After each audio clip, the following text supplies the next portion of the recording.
ಶಾಸಕ ಮುನಿರತ್ನವರ ಬಂಧನ ಆಗಿದ್ದು ಈ ಪ್ರಕರಣಕ್ಕೆ ಸಂಬಂಧಪಟ್ಟ ಹಾಗೆ ಈಗ ಬಿಜೆಪಿ ನಾಯಕರು ಖಂಡನೆಯನ್ನ ವ್ಯಕ್ತಪಡಿಸಿದ್ದಾರೆ. ಮುನಿರತ್ನ ಕೇಸ್ನಲ್ಲಿ ಕಾನೂನು ಚೌಕಟ್ಟಿನಲ್ಲಿ ತನಿಖೆ ಆಗ್ತಿಲ್ಲ ಅನ್ನೋದು ಅವರ ಆರೋಪ.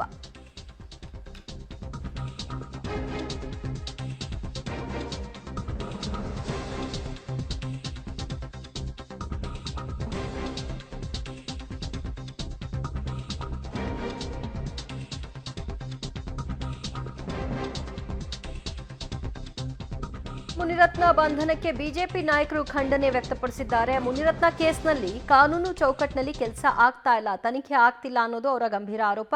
ತೀರ್ಪು ಬರುವ ಮುನ್ನವೇ ಬಂಧನ ಮಾಡ್ತೀರಾ? ಮುನಿರತ್ನ ಬಂಧನ ಷಡ್ಯಂತ್ರ ಅನ್ನೋ ಆರೋಪವನ್ನ ಮಾಡ್ತಾ ಇದ್ದಾರೆ. ಜೊತೆಗೆ ಈ ಕೇಸ್ನ ಹಿಂದೆ ಡಿ.ಕೆ. ಶಿವಕುಮಾರ್ ಇದ್ದಾರೆ ಅನ್ನೋ ಅನುಮಾನವನ್ನು ವ್ಯಕ್ತಪಡಿಸಿದ್ದಾರೆ.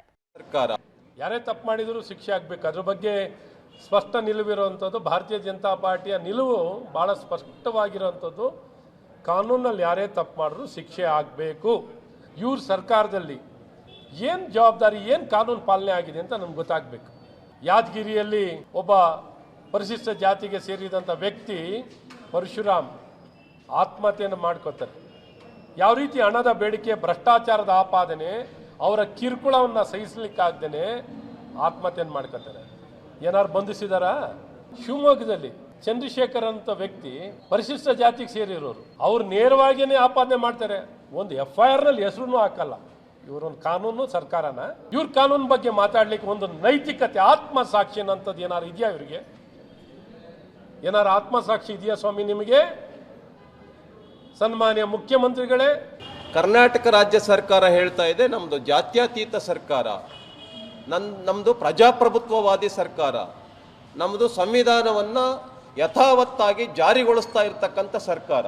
ನಾನು ಕೇಳ್ತೇನೆ, ಅಟ್ರಾಸಿಟಿ ಕೇಸ್ ಮುನಿರತ್ನಂ ಮೇಲೆ ಆಗಿದೆ, ನೀವು ತೆಗೆದುಕೊಳ್ಳಿ ಆಕ್ಷನ್, ನಮ್ದೇನು ವಿರೋಧ ಇಲ್ಲ. BJP MLA ಮುನಿರತ್ನಂ ಅವ್ರ ಮೇಲೆ ಅಟ್ರಾಸಿಟಿ ಕೇಸ್ ಆಗಿದೆ, ನೀವು ಬಂಧಿಸಿದ್ದೀರ, ಓಕೆ.